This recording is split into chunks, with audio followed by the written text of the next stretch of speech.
It all starts with a series of grisly cannibalistic murders in the Arklay Mountains, outside of Raccoon City. The Bravo team of the Special Tactics and Rescue Service is sent out to investigate. Following a helicopter crash, Bravo team officer Rebecca Chambers discovers a train full of zombies and meets Billy Cohen, an escaped convict. These are Zero's heroes. The pair team up, and before long the mysterious train is being taken to an unknown location by goons acting under the orders of Albert Wesker and William Birkin, the bad guys, and high-ranking members of Umbrella. The Umbrella Corporation. On the face of it, they're a harmless pharmaceutical company, but behind closed doors, they actually manufacture and sell deadly biological weapons. I hope you're taking notes. The train eventually brings Rebecca and Billy to a disused Umbrella training facility, where more zombies await. It's here that the pair learn of Dr. James Marcus and his discovery of the progenitor virus in the 1960s, which he naturally decided would make a nifty biological weapon. Marcus combined the virus with leech DNA to develop the T-virus, a nasty little thing that can cause rapid mutations, turning humans and animals into monsters. Following these revelations, Rebecca and Billy fight all manner of beasts and eventually manage to escape. The two part ways, with Rebecca heading out to a mysterious old mansion in search of the rest of Bravo team. Meanwhile, Wesker decides to leave Umbrella to join a rival company, while Birkin remains loyal and continues to work on something called the G-virus. Resident Evil, July 24, 1998.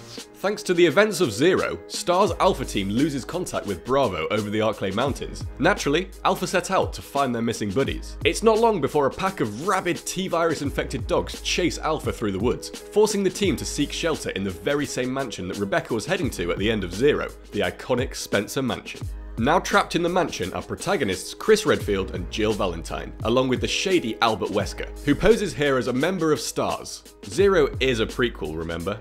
After another adventure involving all manner of terrifying beasts afflicted with the T-virus, Chris and Jill discover that the Spencer Mansion is a front for a top-secret Umbrella laboratory, where they learn the truth about the company and Wesker. Our heroes manage to escape, leaving Wesker for dead as the mansion self-destructs. Chris manages to locate and save Rebecca, the only survivor of the Bravo team. Resident Evil 2, September 1998. STARS are unable to convict Umbrella based on what they discovered during their ordeal at the mansion, as the shady corporation's influence ensured that they got away with their crimes. Umbrella also has STARS abolished for good measure. As such, Umbrella are able to continue with their experiments in a facility beneath Raccoon City, until a spy by the name of Ada Wong attempts to steal Dr. William Birkin's G-virus research. However, Ada screws up this attempt, which leads to the T-virus being leaked into the sewers, infecting the majority of the population of Raccoon City. Not ideal for anyone, really. Rookie cop Leon S. Kennedy teams up with Claire Redfield, who's on the hunt for her brother Chris, and after many trials, the pair eventually make their way to the secret underground facility, where they defeat mean Mr. Birkin, who injects himself with the G-virus, and then escape the lab, which obviously blows up. Resident Evil 3, Nemesis, September 1998.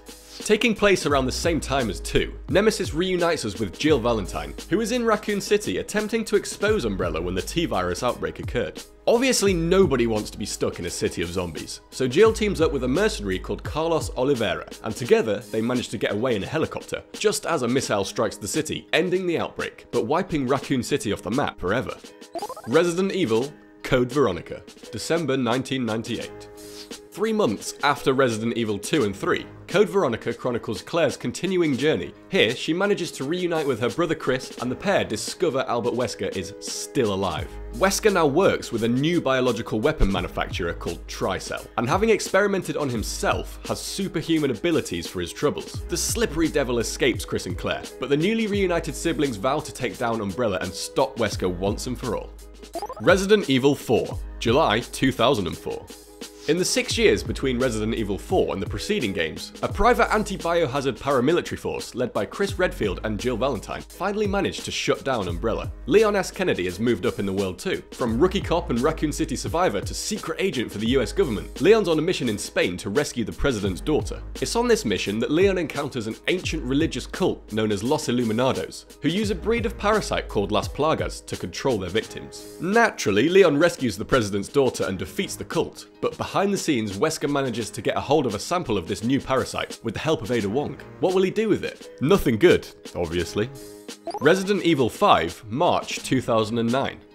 5 years after the Los Illuminados incident, we pick back up with Chris Redfield, who's continuing his career with the BSAA, a UN-backed anti-terrorist organisation dedicated to hunting down bioweapons. In the African settlement of Kijuju, Chris and his new partner, Sheva Alomar, learn that someone, definitely Wesker, has infected the locals with the Ouroboros virus, which was created from Las Plagas. Chris and Sheva discover Tricell, as well as Wesker's connection to the attacks. They learn Wesker plans to release the Ouroboros virus on a global scale, believing the strong will adapt while the weak perish. Not being big fans of this plan, our heroes track down Wesker, where they finally manage to take him down for good, save the day and escape relatively unscathed. Resident Evil 6, 2012 to 2013. Resident Evil 6 is, well, it's a bit of a mess, but we're nearly done, so let's just finish this. This time we follow the interweaving stories of Leon, Chris, and Ada, and way too many other characters that don't really matter, as they attempt to combat multiple bioterror attacks across the globe. A new organisation called Neo Umbrella uses an enhanced strain of the G virus called the C virus, which allows infected to retain a degree of intelligence and even use weapons. Led by an embittered clone of super spy Ada Wong, Neo Umbrella simply wants to unleash chaos across the world. While they come pretty close, the good guys obviously manage to save the day and blow up a few secret bases along the way, aided by Wesker's son, Jake Muller, whose blood contains a cure for the C virus, because plot convenience. Resident Evil 7, 2017. Set 4 years after the earth-shattering events of Resident Evil 6, Resi 7 sees average Joe Ethan Winters drawn to a mysterious old house in Louisiana. Ethan is on the hunt for his wife, Mia, who's been missing for 3 years. While he does manage to track her down at the house, he also runs into the Baker family, a seriously twisted group who delight in the torture of Ethan as he desperately searches for a way to save his wife. As it turns out, the entire Baker family and Mia have been infected and are under the control of Evelyn, a bioweapon disguised as a little girl, created by a crime syndicate called the Connections. Ethan fights his way through the House of Horrors, dispatching the majority of the Baker family before confronting Evelyn, who has rapidly aged into an old woman. Old woman Evelyn then transforms into a mutant monstrosity right in front of Ethan, who somehow manages to take her out. Both he and Mia are then rescued by none other than Chris Redfield, now working for a good version of Umbrella known as Blue Umbrella, just to make things more confusing. Ethan and Mia fly off to safety as Chris and his team stay to clean up the rest of the mess left at the Baker residence. So that's Resident Evil so far, more or less. There are side games and spin-off books and comics and all that stuff, but some of us have lives to live, you know. I've done my part, I'm going home. You certainly know enough to enjoy the Resident Evil 2 remake now, and I swear to God if they change a shred of that story and ruin the timeline I've just written, I'll riot. Be sure to subscribe to Unilad Gaming on YouTube for more of whatever the hell this was, and hit the bell with your survival knife to open the door to the basement, and also be notified when we upload new stuff.